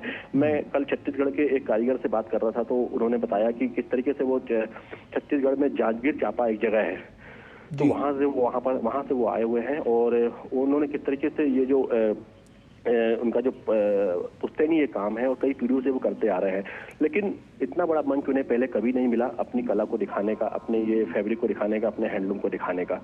तो ये उसको एक उनके लिए बड़ी अपॉर्चुनिटी है कि वो यहाँ पर आए हुए हैं और कहीं ना कहीं खुशकिस्मत मानते हैं खुद को कि इतने बड़े एक्सपो में उनको अवसर मिला और यहाँ पर उन्हें बहुत सारे लोगों से उन्होंने नई चीजें देखी, नए सबसे उन्होंने कई नए अनुभव उनको हुए और कई सारे ऑर्डर्स भी उनको मिले आगामी भविष्य के लिए, जो कि उनको आर्थिक रूप से मजबूत करेंगे। तो मिनी इंडिया हम कह सकते हैं यहाँ पर है और सब पूरे भारत भर का जो यहाँ पर जो टेक्सटाइल इंडस्ट्री की जो खासियत है, जो यहाँ की उसकी जो उपयोगिता है, वो यहाँ पर प्रदर्शित हो रही है। यहाँ पर हमने देखा कि एक कंपनी है जो सिर्फ यूनिफॉर्म बनाती है, तो उसने किस तरीके से यूनिफॉर्म बनाई है, चाहे वो स्कूल यूनिफॉर्म से लेकर मिलिट्री, पैरामिलिट्री फोर्सेस और टेक्निकल हम कह सकते हैं कि जो फायर फाइटर होते हैं उनकी यूनिफॉर्म। तो इसमें स्पेशलाइजेशन का भी समय आ गया है कि आप किसी एक चीज पर काम करते हैं, किसी एक टेक्निक पे काम करते हैं, किसी एक फैब्रिक पे काम करते हैं और उसको वर्ल्ड वाइड अपने आप को इस्टेब्लिश करते हैं। तो वो एक इमेज क्रिएशन का भी दौर इस समय है और वो भी यहाँ पर दिखाई दे रहा है कि कई ऐसी भारतीय कंपनियां हैं जो कि अब वर्ल्ड वाइड जो है अंतर्राष्ट्रीय स्तर पर इस तरीके का जो टेक्निकल फैब्रिक होता है, जो कि सामरिक दृष्टि से बहुत महत्वपूर्ण होता है, इस तरीके का फैब्रिक जो है अब अंतर्राष्ट्रीय स्तर पर सप्लाई कर रही है। वहां से उनको ऑर्डर्स मिल रहे हैं, वहां से लगातार डिमांड्स आ रही हैं और जब यहाँ पर इस एक्सपो में और देशों के लोग भी आए हैं तो वो भी देख रहे हैं कि ये चीजें भारत में उपलब्ध हैं, क्योंकि बाहर से भारत की वो चीजें समझ में नहीं आती हैं, लेकिन जब वो यहाँ पर आकर देखते हैं कि इस तरह की चीजें भारत में उपलब्ध हैं और इतने कम रेट में है या इतने कम दाम में है, तो वो यहाँ पर B2B मीटिंग करके यहाँ पर उनको ऑर्डर देते हैं और कहीं ना कहीं उससे एक बड़ा एक हम कह सकते हैं कि ट्रेड एग्रीमेंट जो है या ट्रेड बेनिफिट जो है वो देश को मिलता है, भारत को मिलता है, यहाँ के लोगों को मिलता है, यहाँ के जो इंडस्ट्रियलिस्ट हैं उनको मिलता है। बिल्कुल अजीत, तमाम कंपनियों के सीईओ भी यहाँ पर मौजूद हैं, आपने उनसे बातचीत भी की होगी, उनके मन में किस तरह के विचार हैं, क्योंकि टेक्सटाइल इंडस्ट्री हम देख रहे हैं कि बहुत तेज़ गति से आगे बढ़ती हुई नज़र आ रही है। तो ऐसे में अब की बार उनके मन में क्या विचार नज़र आ रहे हैं, किस तरह से वो चीज़ों को देख रहे हैं और परख रहे हैं, और उनकी क्वालिटी के लिहाज से अगर हम बात करें तो उनको क्या नज़र आता है? क्योंकि भारत में हमने देखा है कि आप कहीं भी चले जाइए, हर राज्य का, हर शहर का एक अपना अलग पहनावा है। तो उस तरह से भारतीय संस्कृति को, कल्चर को लेकर वहाँ के जो बड़े कंपनियों के बड़े बड़े सीईओज हैं वो क्या मानते हैं? देखिए यहाँ पर हम कहें, देखिए अब कपड़े में अब बड़ी बड़ी कंपनियां जो है, टेक्सटाइल इंडस्ट्री में बड़ी बड़ी कंपनियां भी काम कर रही हैं। अब आप जानते हैं कि बहुत सारी कंपनियां ऐसी हैं जो कि अंतर्राष्ट्रीय स्तर पर ट्रेड करती हैं और उनके प्रतिनिधि भी यहाँ पर आए हुए हैं। तो वो जब देखते हैं कि एक सरकार सीरियस है, सरकार गंभीर है एक इकोसिस्टम डेवलप करने के लिए, और टेक्सटाइल इंडस्ट्री को लेकर सरकार जिस तरीके से कोशिश कर रही है कि इसको हम किस तरीके से आगे बढ़ाएं, किस तरीके से इस तरीके के एक्सपो के माध्यम से उसको हम एक शक्ति दें, मजबूती दें, तो वो कहीं ना कहीं वो खुशी हो रहे हैं। उनको लगता है कि उनका कहना है कि अगर हम जितनी एफर्ट हम लगाते हैं, अपने लोगों को बाहर भेजते हैं, वहाँ से उनको हम अपने सैंपल्स भेजते हैं, वहाँ से फिर वो आते हैं, फिर हमको ऑर्डर्स आते हैं, तो हमें कई सालों का तो हमारा काम जो है वो यहाँ पर ये 4 दिन के एक्सपो में ही हो जा रहा है। और यहाँ पर जिस तरीके का यहाँ पर जो एक सरकार ने सपोर्टिव सिस्टम क्रिएट किया है, वो कहीं ना कहीं इंडस्ट्री के लिए आने वाले समय में बहुत बेहतर साबित होगा। और इंडस्ट्रीज को जिस तरीके से पहले मदद मिली है, चाहे वो हम बात करें, देखिए हर राज्य अपनी एक पॉलिसी बना रहा है, हर राज्य जो है अपनी एक पॉलिसी बना रहा है जहां पर कि कोशिश कर रहा है कि ज्यादा से ज्यादा निवेश हो सके। अभी कुछ दिन पहले हमने देखा कि इन्वेस्टर समिट हुई राजस्थान में, उसके बाद उड़ीसा में हुई है, और अभी 24-25 फरवरी को मध्य प्रदेश में इन्वेस्टर समिट होने वाली है, ग्लोबल इन्वेस्टर समिट। तो वहां पर जो स्पेशल इकोनॉमिक जोन जो बनाए गए हैं, वहां पर टेक्सटाइल पार्क डेवलप किए गए हैं, और ऐसे इंडस्ट्री जो है वहां पर जाकर अपने जब पार्क लगाते हैं, वहां पर जो सरकार को सपोर्ट करती है, तो कहीं ना कहीं एक बड़ा इकोसिस्टम क्रिएट होता है जो कि टेक्सटाइल इंडस्ट्री के लिए कई मायनों में काफी मददगार साबित होता है। और इस तरह के जो एक्सपो होते हैं, वहां पर जब ये तमाम सीईओ, तमाम बड़े बड़े लोग जो हैं, जो इस क्षेत्र के माहिर लोग जब मिलते हैं, तो कहीं ना कहीं आपस में उनके बीच में बिजनेस टू बिजनेस मीटिंग होती है, उनके बाद में बिजनेस टू कस्टमर मीटिंग्स होती हैं, सेमिनार्स होते हैं, तो उससे एक बड़ा दायरा बढ़ता है, बड़ा कहीं ना कहीं बड़े लेवल पे वो जो ब्रांड इंडिया की जो इमेज है उसको स्टेब्लिश कर पाते हैं। और अंतर्राष्ट्रीय स्तर पे जिस तरीके से पिछले कुछ वर्षों में हमने देखा है कि हर सेक्टर में ये जो ब्रांड इंडिया की इमेज जो स्टेब्लिश हुई है और मेक इन इंडिया की जो इमेज स्टेब्लिश हुई है, उसका फायदा भी टेक्सटाइल इंडस्ट्री को मिल रहा है। और तमाम सीईओ हैं यहाँ पर, CAMI के जो चेयरमैन है उनसे हमने बात की तो उन्होंने भी कहा है कि इस तरीके का जिस तरीके से ये एक्सपो इस बार लगा है तो ये अपने आप में कहीं ना कहीं बेहतरीन परिणाम देने वाला है। और पिछले कुछ वर्षों में जिस तरीके से बदलाव आए हैं तमाम सेक्टर में और भारत की जो एक छवि जो है वो मजबूत हुई है, तो उसका भी फायदा जो है वो टेक्सटाइल इंडस्ट्री को मिल रहा है। और भारत की जो एक पॉजिटिव छवि है उससे कहीं ना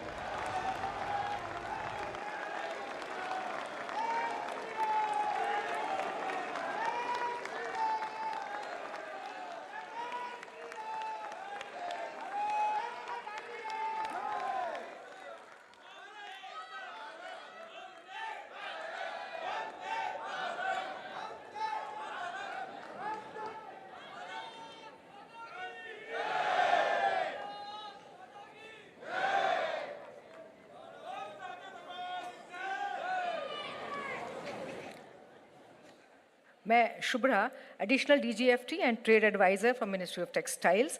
हमारे प्रिय वस्त्र मंत्री श्री गिरिराज सिंह जी, राज्य मंत्री पवित्र मार्गरेटा जी, हमारे सचिव नीलम Shami Rao ji, Bharat takes trade federation के कोर कमेटी, स्टीयरिंग कमेटी के प्रत्येक मेंबर की तरफ से, वस्त्र मंत्रालय के हर एक ऑफिसर की तरफ से और यहाँ उपस्थित वस्त्र जगत के हर एक स्टेक होल्डर की तरफ से सर आपका हार्दिक स्वागत करती हूँ।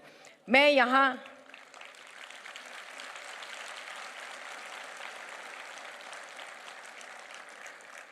आए हुए हमारे विदेशी मेहमानों का भी बहुत स्वागत करती हूँ। सर, कपड़ा क्षेत्र सही मायनों में भारत को रिप्रेजेंट करता है। प्रत्येक राज्य, प्रत्येक गांव के लोग इससे किसी ना किसी तरह से जुड़े हुए हैं। करीब 11 करोड़ लोग इस उद्योग से बंधे हैं। इसी विषय पे हमारे प्रिय मंत्री जी को हमेशा कंसर्न रहता है। हर पल वो इस पर विचार करते हैं कि किस तरह से व्यवसाय की ओर से और ज़्यादा से ज़्यादा अपॉर्चुनिटी बढ़ाई जाए। मैं आदरणीय वस्त्र मंत्री जी को, श्री गिरिराज सिंह जी को आमंत्रित करती हूँ कि वो अपना स्वागत संबोधन दें। सर, इनका उत्साह और उत्सुकता एक विद्यार्थी जैसी है। ये नए नए फाइबर्स के बारे में, रिसर्च के बारे में इंडस्ट्री से इतनी चर्चा करते हैं कि बहुत सब लोगों का इनसे बहुत ज़्यादा प्यार है। सर, बोलिए भारत माता की, भारत माता की, नरेंद्र मोदी जिंदाबाद। इसलिए मैंने कहा कि आप सब जो यहाँ बैठे हैं, जो यहाँ पर एग्जीबिटर हैं, सब हमारे देश के हैं। इसलिए मैंने ये कहा, माननीय प्रधानमंत्री जी, मैं आपका स्वागत किस रूप में करूं, क्योंकि आपके कारण, आपके सोच के कारण भारत टैक्स को पिछले साल आपने शुरू किया। ये पहली सालगिरह है, दूसरा है, दुनिया का सबसे बड़ा भारत टैक्स बन गया है ये आपके कारण। एक ही छत के नीचे प्रधानमंत्री जी, दुनिया में कोई ऐसा इवेंट्स नहीं है जहां आप केमिकल भी कर रहे हैं, मशीनरी भी कर रहे हैं, आप गारमेंट्स भी कर रहे हैं, फैब्रिक भी कर रहे हैं, यार्न भी कर रहे हैं। ये दुनिया के लोगों को बड़ा पसंद आया है। इसीलिए आपके ऊपर विश्वास करके पिछले साल 3000 विदेशी बायर आए थे, इस बार 6000 आए हैं। एग्जीबिटर भी 3500 थे, इस बार 5000 हैं। मैं सबका स्वागत करता हूं। माननीय प्रधानमंत्री जी, आज आपके यहां आने से हमारी इंडस्ट्री में एक उत्साह बढ़ा है। विदेशों से काफ़ी आए हैं, एक एक देश से 300 आए हैं, रसा से, ऑस्ट्रेलिया से, कई देशों से। 110 देश पिछले बार आपके आदेश पर आए थे, आपके आग्रह पर आए थे, आपके निमंत्रण पर। इस बार 126 देश आए हैं। मैं सबका स्वागत करता हूं और माननीय प्रधानमंत्री जी को कोटि से धन्यवाद देता हूं।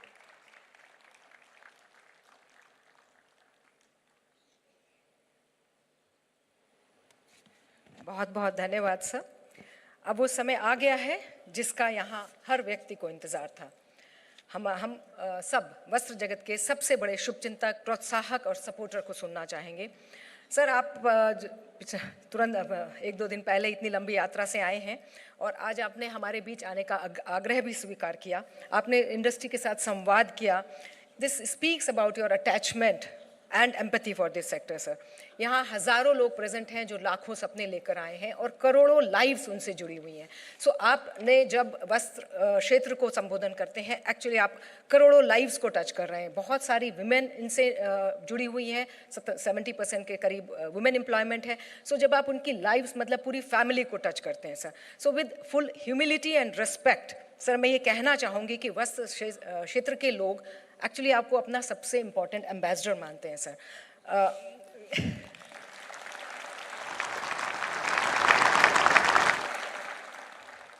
सर गत वर्ष सर आपके द्वारा जैसे बताया मंत्री जी ने, आपने भारत टैक्स का शुभारंभ किया था।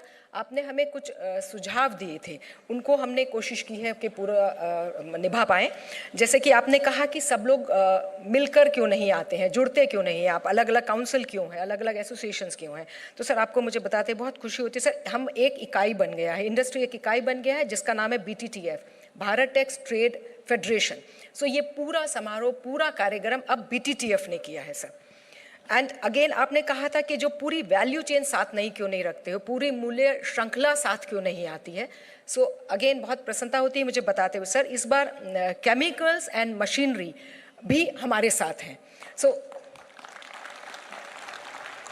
it's a complete forward and backward integration, the whole value chain, पूरी मूल्य श्रृंखला हमारे साथ इस भारत टैक्स के साथ जुड़ी हुई है। आपने कहा कि नए मार्केट्स एंड नए प्रोडक्ट्स के ऊपर थोड़ा सा आप लोगों को ध्यान देना चाहिए। एंड मैं बताती हूँ सर, हर काउंसिल ने एक्चुअली नए नए प्रोडक्ट्स ढूंढे हैं, टैरिफ लाइन वाइज स्ट्रेटजीज बना रहे हैं, नए नए मार्केट्स में के साथ इंगेज कर रहे हैं और उसमें एक्सप्लोरेशन चल रहा है। सर मैं अब आपको आमंत्रित करती हूँ सर, मैं आपसे निवेदन करती हूँ कि आप हमें संबोधित करें और हमारा मार्गदर्शन करें आगे जाने का।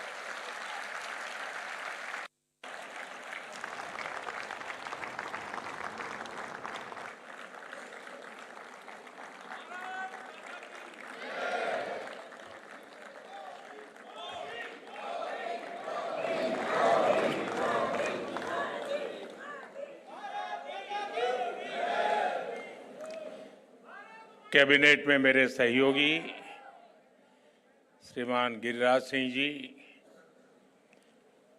पवित्रा मार्गरीटा जी, विभिन्न देशों के राजदूत, वरिष्ठ राजनयिक, केंद्र और राज्य सरकार के अधिकारी, फैशन और टेक्सटाइल वर्ल्ड के सभी दिग्गज, एंटरप्रेन्योर्स, छात्र छात्राएं, मेरे बुनकर और कारीगर साथी, देवी और सज्जनों, आज भारत मंडपम भारत टैक्स के दूसरे आयोजन का साक्षी बन रहा है। इसमें हमारी परंपराओं के साथ ही विकसित भारत की संभावनाओं के दर्शन भी हो रहे हैं। ये देश के लिए संतोष की बात है कि हमने जो बीज रोपा है, आज वो वटवृक्ष बनने की राह पर तेज गति से बढ़ रहा है। भारत टैक्स अब एक मेगा ग्लोबल टेक्सटाइल इवेंट बन रहा है। इस बार वैल्यू चेन का पूरा स्पेक्ट्रम, इससे जुड़े 12 समूह एक साथ यहां हिस्सा ले रहे हैं। एक्सेसरीज, गारमेंट, मशीनरी, केमिकल्स और डाइज का भी प्रदर्शन किया गया है। भारत टैक्स दुनिया भर के पॉलिसी मेकर्स, सीईओ और इंडस्ट्री लीडर्स के लिए एंगेजमेंट, कोलैबोरेशन और पार्टनरशिप का एक बहुत ही मजबूत मंच बन रहा है। इस आयोजन के लिए सभी स्टेक होल्डर्स का प्रयास बहुत सराहनीय है। मैं इसके काम में जुटे हुए सब लोगों को हृदय से बहुत बहुत बधाई देता हूं।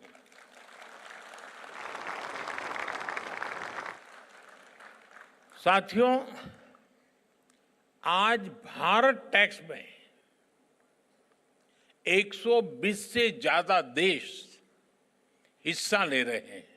जैसे गिरिराज जी ने बताया, 126 कंट्रीज, यानी यहां आने वाले हर एंटरप्रेन्योर्स को 120 देशों का एक्सपोजर मिल रहा है। उन्हें अपने बिजनेस को लोकल से ग्लोबल बनाने का अवसर मिल रहा है। जो एंटरप्रेन्योर्स नए बाजारों की तलाश में हैं, उन्हें यहां विभिन्न देशों की कल्चरल नीड्स की जानकारी मिल रही है। थोड़ी देर पहले मैं प्रदर्शनी में लगे स्टॉल्स को देख रहा था। ज्यादा तो नहीं देख पाया, अगर पूरा देखता तो शायद मुझे 2 दिन लगते, और इतना समय तो आप मुझे परमिट भी नहीं करेंगे। लेकिन जितना समय मैं निकाल सका, इस दौरान मैंने इन स्टॉल्स के कई रिप्रेजेंटेटिव से भी बहुत सारी बातें की, चीजों को समझने का मैंने प्रयास किया। कई साथी बता रहे थे कि पिछले साल भारत टैक्स से जुड़ने के बाद उन्हें बड़े स्केल पर नए बायर्स मिले, उनके बिजनेस का विस्तार हुआ। और मैं तो देख रहा था, एक बड़ी यानी मधुर कंप्लेन मेरे सामने आई। उन्होंने कहा, साहब डिमांड इतनी है कि हम पहुंच नहीं पाते।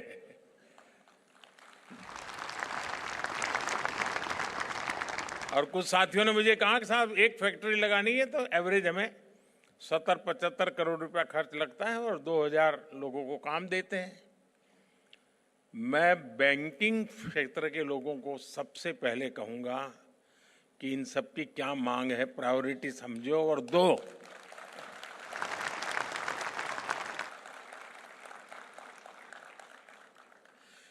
साथियों, इस आयोजन से टेक्सटाइल सेक्टर में इन्वेस्टमेंट्स, एक्सपोर्ट और ओवरऑल ग्रोथ को जबरदस्त बढ़ावा मिल रहा है।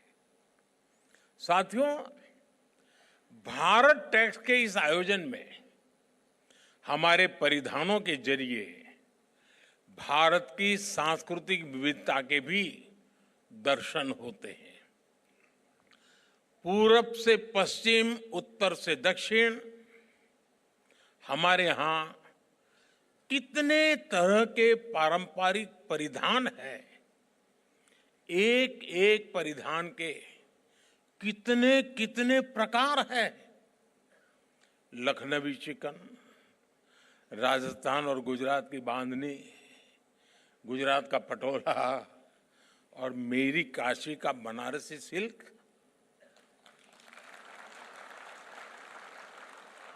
दक्षिण में कांजीवरम सिल्क, जम्मू कश्मीर का पश्मीना। ये सही समय है ऐसे आयोजनों के जरिए हमारी ये विविधता और विशेषता वस्त्र उद्योग के विस्तार का भी माध्यम बने।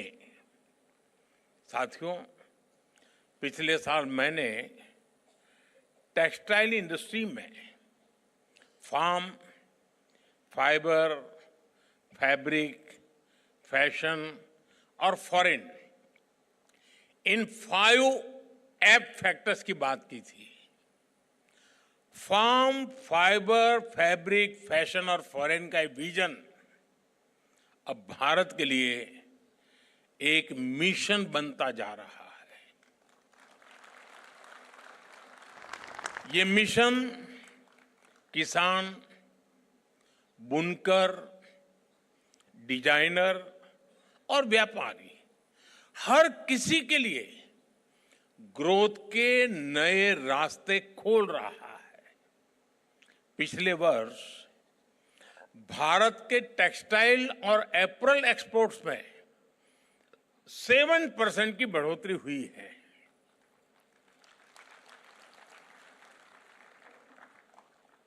अब आप 7% में ताली बजाओगे तो मेरा होगा क्या?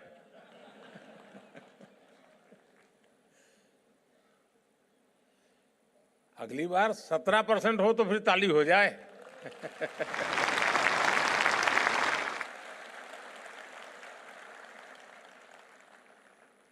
आज हम दुनिया के छठे सबसे बड़े टेक्सटाइल और एपरल्स एक्सपोर्टर है। हमारा टेक्सटाइल निर्यात 3 लाख करोड़ रुपए तक पहुंच चुका है। अब हमारा लक्ष्य है 2030 तक हम इसे 9 लाख करोड़ रुपए तक लेकर जाएंगे। मैं भले बोलता यहां हूं ये 2030 की बात, लेकिन आज जो मैंने वहां जो मिजाज देखा है तो मुझे लगता है कि शायद आप ये मेरा आंकड़ा गलत सिद्ध कर देंगे और 2030 के पहले ही काम पूरा कर देंगे। साथियों, इस सफलता के पीछे पूरे 1 दशक की मेहनत है, 1 दशक की कंसिस्टेंट पॉलिसी है। इसलिए पिछले 1 दशक में हमारे टेक्सटाइल सेक्टर में विदेशी निवेश 2 गुना हुआ है। और आज मुझे कुछ साथी बता रहे थे कि साहब बहुत सारी विदेशी कंपनियां भारत में इन्वेस्टमेंट करने के लिए आना चाहती हैं। तो मैंने उनसे कहा कि देखिए, आप हमारे सबसे बड़े एम्बेसडर हैं। जब आप कहेंगे तो कोई भी बात मान लेगा, सरकार कहेगी तो उस जांच करने जाएगा, ये सही है, गलत है, ठीक है, नहीं है। लेकिन अगर उसी फील्ड का व्यापारी जब कहता है तो मान लेता है, हाँ यार मौका है, चलो। साथियों, आप सब जानते हैं टेक्सटाइल देश में सबसे ज्यादा रोजगार के अवसर देने वाली इंडस्ट्री में से एक महत्वपूर्ण इंडस्ट्री है। भारत की मैन्युफैक्चरिंग में ये सेक्टर 11% का योगदान दे रहा है। और इस बार आपने बजट में देखा होगा, हमने मिशन मैन्युफैक्चरिंग पर बल दिया है। उसमें आप सब भी आ जाते हैं। इसलिए जब इस सेक्टर में निवेश आ रहा है, ग्रोथ हो रही है, तो उसका फायदा करोड़ों टेक्सटाइल वर्कर्स को मिल रहा है। साथियों, भारत के टेक्सटाइल सेक्टर की समस्याओं का समाधान और संभावनाओं का सृजन, ये हमारा संकल्प है। इसके लिए हम दूरदर्शी और लॉन्ग टर्म आइडियाज पर काम कर रहे हैं। हमारे इन प्रयासों की झलक इस बार के बजट में भी दिखती है। हमारे देश में कॉटन सप्लाई रिलायबल बने, भारतीय कॉटन ग्लोबली कॉम्पिटिटिव बने, इसके लिए हमारी वैल्यू चेन मजबूत हो। इंडस्ट्री की ऐसी सभी जरूरतों को ध्यान में रखते हुए हमने मिशन फॉर कॉटन प्रोडक्टिविटी का एक ऐलान किया है। हमारा फोकस टेक्निकल टेक्सटाइल जैसे सनराइज सेक्टर्स पर भी है। और मुझे याद है, मैं जब गुजरात में था, मुख्यमंत्री के नाते मुझे सेवा करने का अवसर मिला था, तो आपके टेक्सटाइल वालों से मेरा मिलना जुलना होता था। और उस समय जब मैं उनको टेक्निकल टेक्सटाइल की बातें करता था, तो मुझे पूछते थे आप क्या चाहते हैं। आज मुझे खुशी है कि भारत इसमें अपनी पहचान बना रहा है।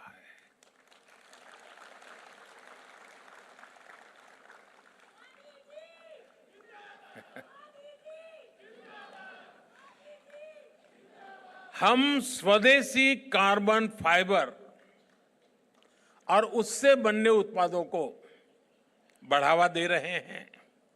Bharat high grade carbon fibre बनाने की दिशा में भी आगे बढ़ रहा है। इन प्रयासों के साथ ही टेक्सटाइल सेक्टर के लिए जो नीतिगत फैसले चाहिए, हम वो भी ले रहे हैं। जैसे कि इस साल के बजट में एमएसएमई के क्लासिफिकेशन क्राइटेरिया में बदलाव करके इसका विस्तार किया गया है। साथ ही क्रेडिट अवेलेबिलिटी बढ़ाई गई है। हमारा टेक्सटाइल सेक्टर, जिसमें 80% योगदान हमारे एमएसएमईज का ही है, उसको इसका बहुत बड़ा लाभ मिलने वाला है। साथियों, कोई भी सेक्टर एक्सेल तब करता है जब उसके लिए स्किल्ड वर्कफोर्स उपलब्ध हो। वस्त्र उद्योग में तो सबसे बड़ा रोल ही स्किल्ड यानी हुनर का होता है। इसलिए हम टेक्सटाइल इंडस्ट्री के लिए स्किल्ड टैलेंट पूल बनाने के लिए भी काम कर रहे हैं। हमारे national centres of excellence for skilling इस दिशा में बड़ी भूमिका निभा रहे हैं। वैल्यू चेन के लिए जो स्किल्स चाहिए, उसमें हमें समर्थ योजना से मदद मिल रही है। और मैं आज समर्थ से ट्रेन हुई कई बहनों से के साथ बात कर रहा था, और उन्होंने जो 5 साल, 7 साल, 10 साल में जो प्रगति की है, यानी गर्व से मन भर गया मेरा सुन करके।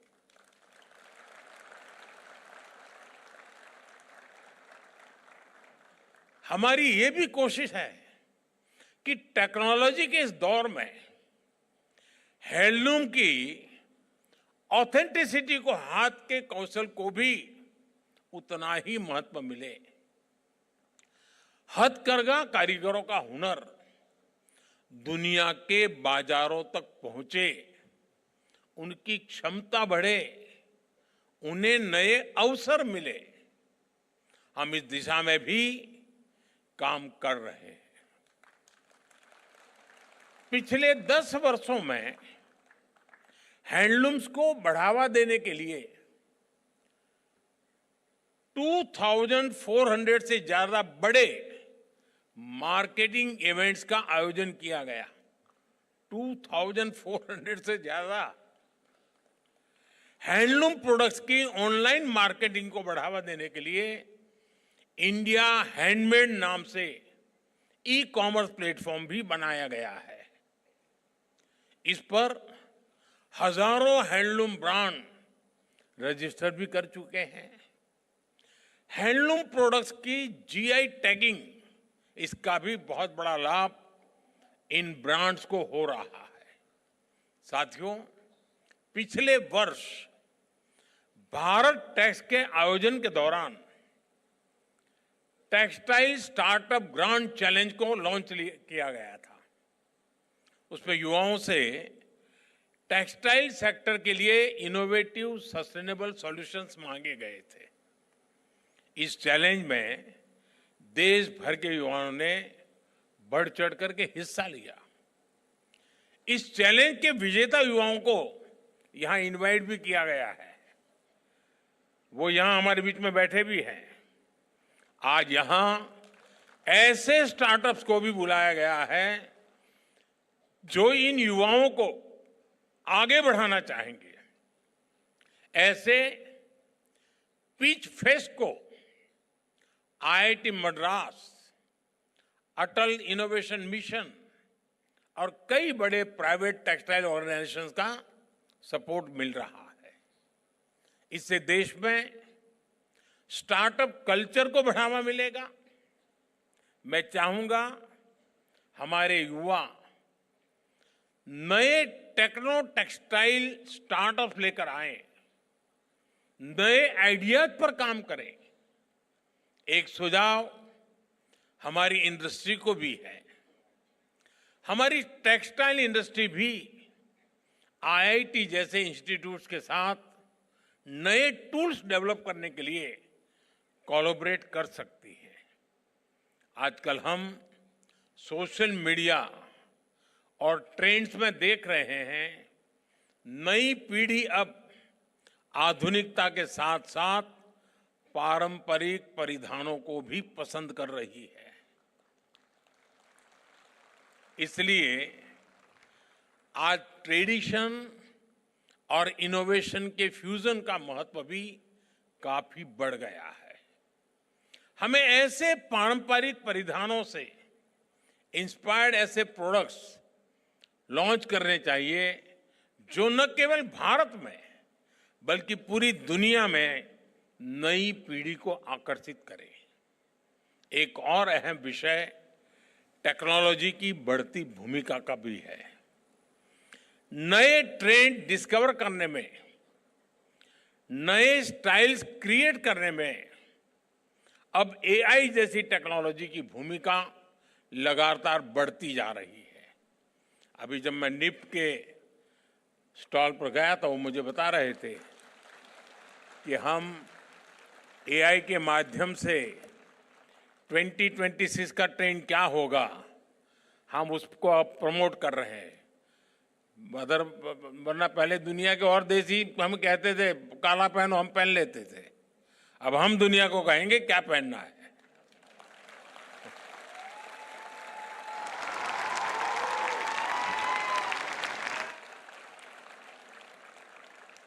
इसलिए आज एक और पारंपरिक खादी को भी बढ़ावा दिया जा रहा है। साथ ही एआई के जरिए फैशन के ट्रेंड्स को भी एनालाइज किया जा रहा है। मुझे याद है मैं जब नया नया मुख्यमंत्री बना था तो गांधी जयंती पर शायद 2003 होगा, मैंने पोरबंदर में गांधी जी का जहां जन्म स्थान है वहां फैशन शो ऑर्गेनाइज किया था और खादी का फैशन शो, और निफ्ट के स्टूडेंट्स और हमारे यहाँ एनआईडी के स्टूडेंट्स मिलकर के उस काम को आगे बढ़ाया था। और वैष्णव भजन तो तेनेरे कहिए, वो बैकग्राउंड म्यूजिक के साथ वो फैशन शो हुआ था। और उस समय विनोबा जी के कुछ अनन्य साथी जो थे उनको मैंने इनवाइट किया था, तो मेरे साथ बैठे थे, क्योंकि फैशन शो वर्गे शब्द ऐसे हैं कि पुरानी पीढ़ी के लोगों को जरा कान खड़े हो जाते हैं कि ये क्या सब तूफान चल रहा है। लेकिन मैंने उनसे बड़ा आग्रह किया, उनको मैंने बुलाया, वो आए और बाद में उन्होंने मुझे कहा कि खादी को अगर हमें पॉपुलर करना है तो यही रास्ता है।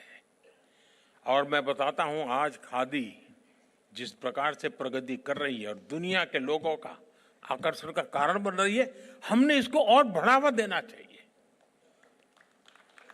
और पहले जब आजादी का आंदोलन चला तब खादी फॉर नेशन था, अब खादी फॉर फैशन होना चाहिए।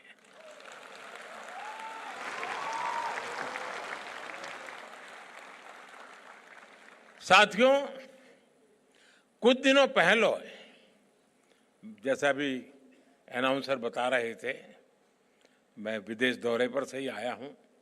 मैं पेरिस में था और पेरिस तो फैशन कैपिटल के ऑफ वर्ल्ड कहा जाता है। इस यात्रा के दौरान विभिन्न मुद्दों पर दोनों देशों के बीच अहम साझेदारी हुई।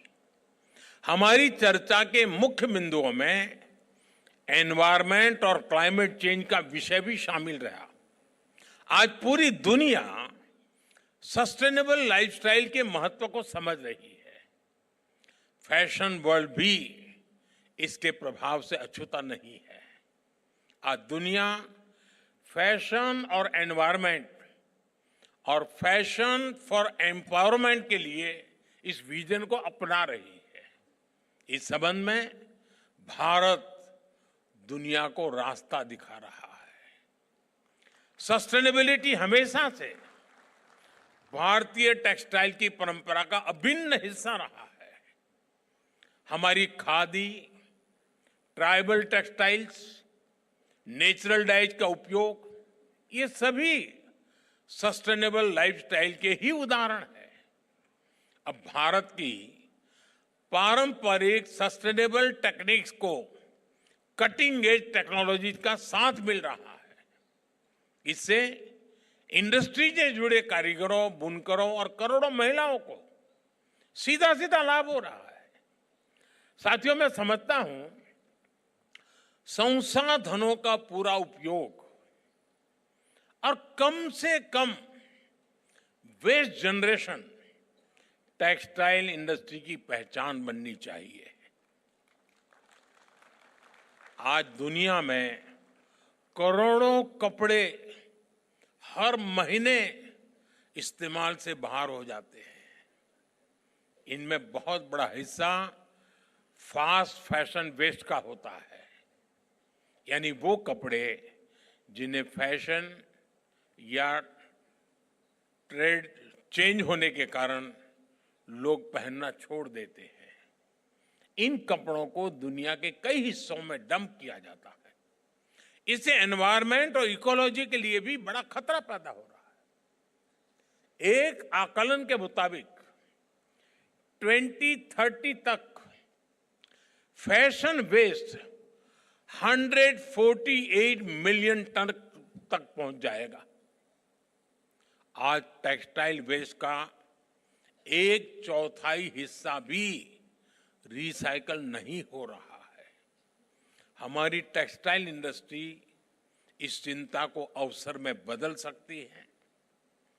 आप में से अनेक साथी जानते हैं, हमारे भारत में टेक्सटाइल रिसाइकलिंग और खासकर अपसाइकलिंग का बहुत डाइवर्स ट्रेडिशनल स्किल मौजूद है।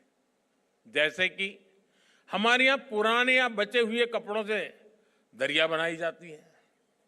बुनकर लोग और यहाँ तक कि घर की महिलाएं भी ऐसे कपड़ों से कितने तरह के मैट्स, रग्स और कवरिंग बनाती हैं। महाराष्ट्र में पुराने और यहाँ तक कि फटे कपड़ों तक से अच्छे अच्छे गोदड़ी बनाए जाते हैं। हम इन पारंपरिक आर्ट्स में नए इनोवेशन करके इन्हें ग्लोबल मार्केट तक पहुंचा सकते हैं।